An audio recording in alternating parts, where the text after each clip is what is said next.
Let's go ahead and wait for everybody to get situated. Laura's working right now on getting you your permission to record. As soon as we see that going, then we should be able to start. Why don't we go ahead and get Mike Craven to get things rolling? Go ahead, Mike. Hey, Brad, sorry if you've answered this before, but could you kind of walk us through when and how you learned you were going to be the starter? So it was the week leading up to the LAFC game. Josh and Preston brought Andrew and I into the room. I don't remember what day it was, but it was the week leading up to the game, and just kind of told us what was the plan going forward, and that I was going to get the first game, but it was still very much a competition, just like everyone else's position. I just had the first chance to go out and play. And what were your emotions when you heard that?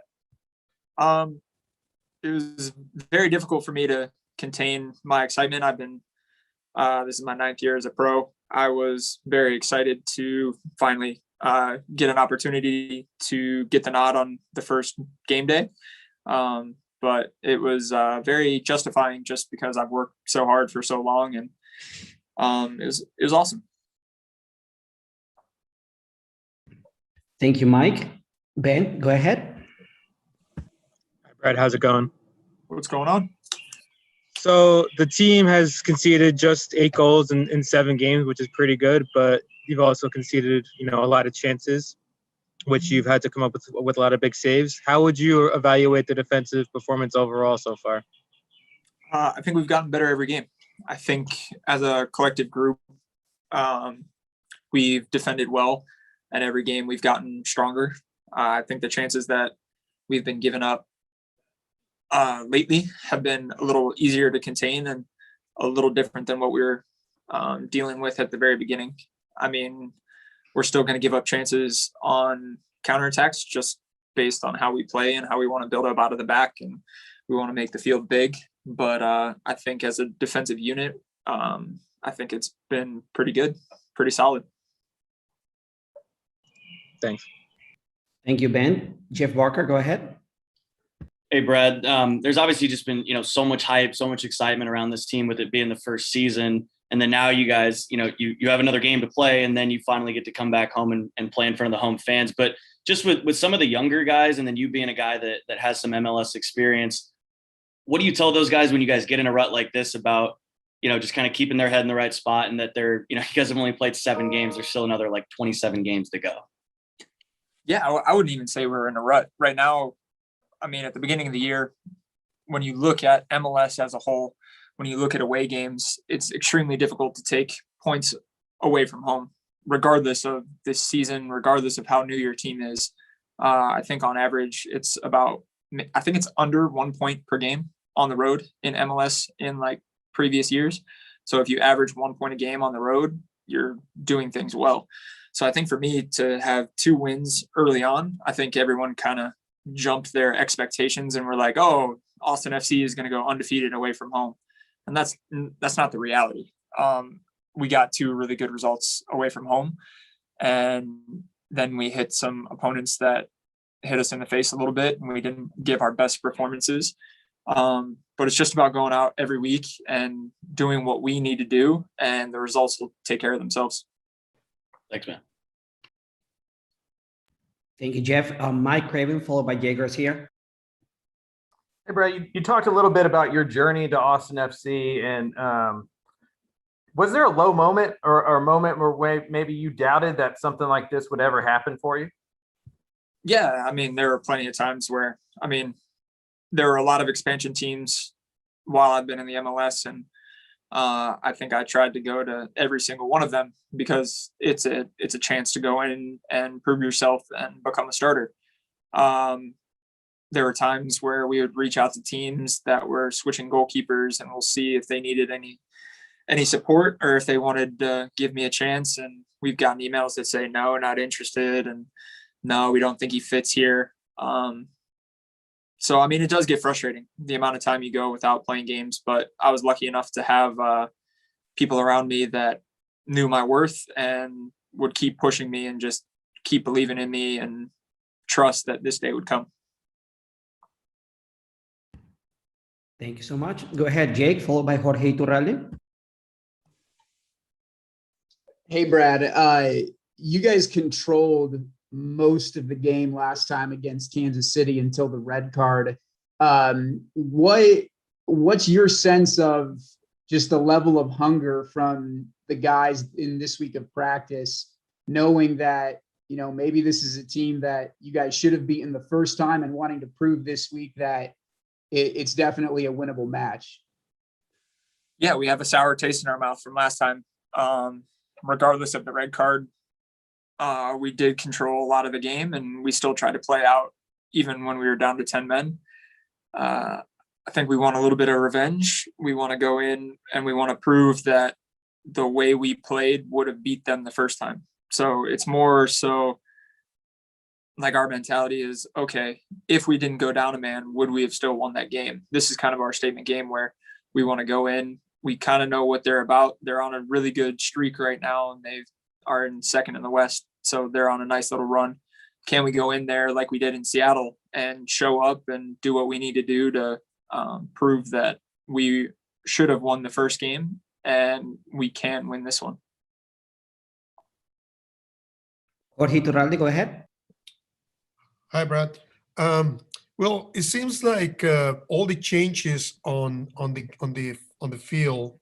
You know, the media sometimes question Josh about changes on defense or, you know, the offensive side, but we never talk about the goalkeeper. So it seems like you are the man.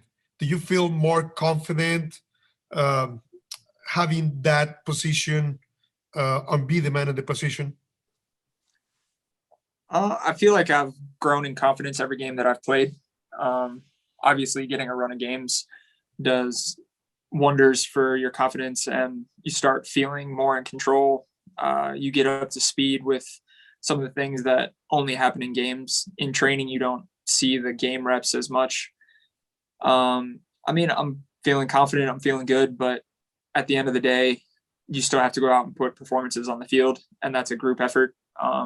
No matter what happens, all of us, if we're not getting the job done, there's a guy ready and hungry and working and training that will step in and be just as good and or better. So, I mean, it's up to all of us. I mean, your job is to criticize and ask questions of us and the coaching staff, and our job is to work hard and put performances on the field, whether it's individually or collectively. Thanks. Thank you, Jorge. Mike Craven, go ahead. From afar, this system seems like it puts a decent amount of responsibility on the goalie. Can you talk about your adjustment to maybe that system? What are some advantages? Maybe what are some challenges to it? Yeah, I've been fortunate. I've been in this system pretty much my entire career. I learned under Berhalter in Columbus, which put a lot of emphasis on goalkeepers playing out of the back. It's one of those where it creates a lot of numerical advantages higher up the field if you do it right, but it also leaves you a little bit vulnerable if you get it wrong. So the amount of trust and the amount of work that we have to put in to make sure that everything is clean and everyone knows what to do. It's a lot of work, like I said, but it's one of the things that I love about the system. You can see we create a lot of chances that start from either a goal kick or run a play where the center backs play the ball back to me. We open up, we make the field big, and then we're able to possess the ball all the way into the attacking half and get a chance out of it. It's one of those where it can create a lot of good chances, and it makes the other team run a lot, which is also something we want to do. Jorge, do you have another question? Go ahead. Yes, Brad, talking about the good performance, do you have in mind to be part of the national team sometime? Yeah, that's out of my control, but I mean, it's always a player's dream to represent their country and get called into the national team. I'm a little bit older on, and I know we have a plethora of younger goalkeepers that are all proving themselves right now in MLS or abroad. But yeah, I mean, I would love to play well enough to get a call up to the U.S. men's national team. But like I said, it's out of my control. All all I can really do is continue to train hard, play well, and focus on Austin FC and getting results here. And if that day comes where I get that call, amazing. If not, I'm still training and playing well here with Austin. 30 years old is not really old, especially for goalkeepers. How do you see the competition on to get a place on the national team? I mean, I've been with some of the guys in the current national team pool. I was with Zach Steffen. I was with Sean Johnson. I know these guys pretty well. I mean, Ethan Horvath is proven the past couple games that he deserves to be there as well. But then you have the younger guys. You have David Ochoa with RSL. You have JT Marcinkowski in San Jose. I mean, Yarborough's in there. Matt Turner's in there. Bill Hamid's still in there. Brad Guzan is still in there. So, I mean, you can go through, I mean, the U.S. has no shortage of goalkeepers, which, I mean, is a great thing. But like I said, right now, all I can focus on is how I'm training and how I'm playing. And whatever happens, happens. The last question. Do you get excited watching the national team? Yes, always. We were watching the USA-Mexico game, and we were watching it, and me, my wife, and Roro, we were all just watching the game. And when Ethan saved the PK, we erupted. I mean, it was 11:45 at night, and I'm pretty sure our neighbors hate us. But it's just one of those things where, you know, that game is so historic, and maybe over the last couple of years, it hasn't meant as much. And that game was one for the history books. And that's the type of energy and the passion that you want to see. And as a player, as a fan, like, it's awesome to see. And obviously you always want to be the king of CONCACAF. Like, you want to be at the top of that.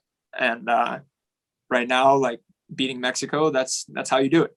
And so, I mean, it was a great performance, and we're excited to see the Gold Cup, and we're excited to see the World Cup qualifying. Thank you. Good luck Saturday. Yeah. Mike Raven, go ahead. Yeah, Brad, you've kind of been adopted by the fans social media wise. I see them tagging you all the time.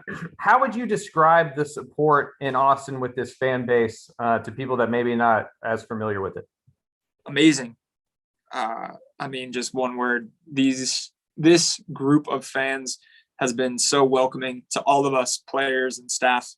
Ever since we stepped foot in Austin, the fans have been here for us, whether we needed help finding a restaurant, whether we needed help tearing down our moving boxes on the field, off the field.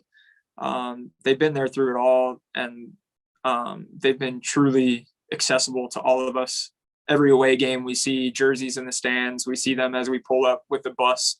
So, I mean, I'm really excited to make it back to Q2 for the first game, just because this is our home and this is where the fans are going to be the loudest. So they've been amazing, and we can't thank them enough, and we're excited to give them more. All right. Thank you so very much, Brad.